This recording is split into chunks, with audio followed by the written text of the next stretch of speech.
হরে কৃষ্ণা। প্রবাসী কৃষ্ণের সংসারের কিচেনে আবারও সকলকে অনেক অনেক স্বাগত জানাই। তো আজকে একাদশীর জন্য একটা স্পেশাল একাদশীর রুটি বা ছিলা যাই বলুন না কেন সেটা বানানো দেখাবো।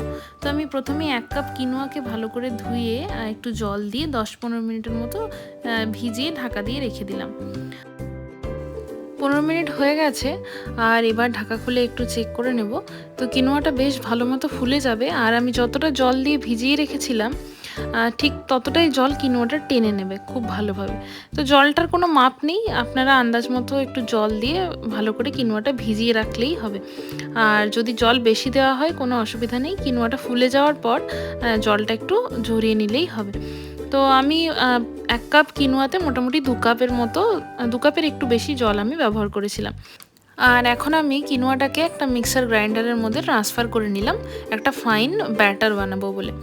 আর এই ব্যাটারটার মধ্যে আমি একটা 1/2 ইঞ্চি আদার টুকরো, একটা কাঁচা লঙ্কা আর একটুখানি সন্ধক লবণ প্রায় 1 চামচের মতো 1 টিস্পুনের মতো অ্যাড করে দিলাম, বা স্বাদ মতো নুন আপনারা ব্যবহার করতে পারেন। যেহেতু আজ একাদশী তাই সন্ধক লবণই ব্যবহার করছি। আর একটুখানি জল দিয়ে দিলাম প্রায় 2 চামচের মতো, 2 টেবিল স্পুনের মতো, যাতে করে ভালো মতো পেস্টটা তৈরি হয়ে যায়। আর এখন মিক্সিতে খুব সুন্দর করে একটা স্মুথ ব্যাটার বানিয়ে নেব, একদম মিহি ফাইন পুরো সাদা একটা ব্যাটার তৈরি হয়ে যাবে। এই দেখুন কি সুন্দর স্মুথ একটা ব্যাটার তৈরি হয়ে গেছে। জাস্ট 2 মিনিট চালালেই এটা খুব সুন্দর একটা স্মুথ ব্যাটারে পরিণত হয়ে যায়। এবার এই ব্যাটারটাকে একটা বাটির মধ্যে ট্রান্সফার করে নেব আর এই ব্যাটারটা দিয়ে আমাদের আজকে কিনোয়ার ছিলা বা কিনোয়ার রুটি যাই বলুন না কেন সেটা তৈরি করব। তো এখন একটা ননস্টিক প্যান নিয়ে নিয়েছি আর তার মধ্যে 1 চামচের মতো তেল গ্রিস করে দিলাম আর এবার ওপর থেকে ব্যাটারটা দিয়ে দিচ্ছি।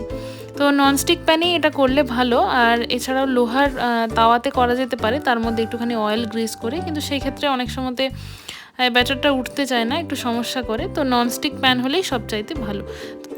এবার ব্যাটারটাকে দেওয়ার পরে খুব সুন্দরভাবে স্প্রেড করে নিতে হবে ইভেনলি, নাহলে কোনো জায়গাটা মোটা থেকে যাবে আর কোনো জায়গাটা পাতলা থাকবে। তো যতটা ইভেনলি স্প্রেড করে নেওয়া যায় ততটাই ভালো, তত সুন্দরভাবে, ঠিক যেরকমভাবে আমরা পিঠে বানাই চালের পিঠে সেরকমভাবে সুন্দর করে স্প্রেড করে নিতে হবে। এবার একটু ওপর থেকে অল্প করে আমি তেল ছড়িয়ে দিলাম, তারপর ভালোভাবে এইভাবে একটা স্প্যাটুলা বা খুন্তির সাহায্যে চেপে চেপে ছিলাটা সেটাকে সুন্দর করে দুটো পিঠ সেঁকে নেব। তো চাইলে আপনারা একদম কম তেল বা তেল না ব্যবহার করেও এটা করা যায় সুন্দরভাবে। ননস্টিক প্যান নিলে তেলের প্রয়োজন পড়ে না, কিন্তু একটু তেল দিয়ে ভালো মতো করে ভেজে নিলে সুন্দর করে ভাজা হয়ে যায়। তৈরি হয়ে গেছে আমাদের একাদশীর রুটি, কিনোয়ার রুটি বা কিনোয়ার ছিলা। তো মোটামুটি 1 কাপ কিনোয়া থেকে 7 থেকে 8টা কি 10টার মতো রুটি হয়ে যায়।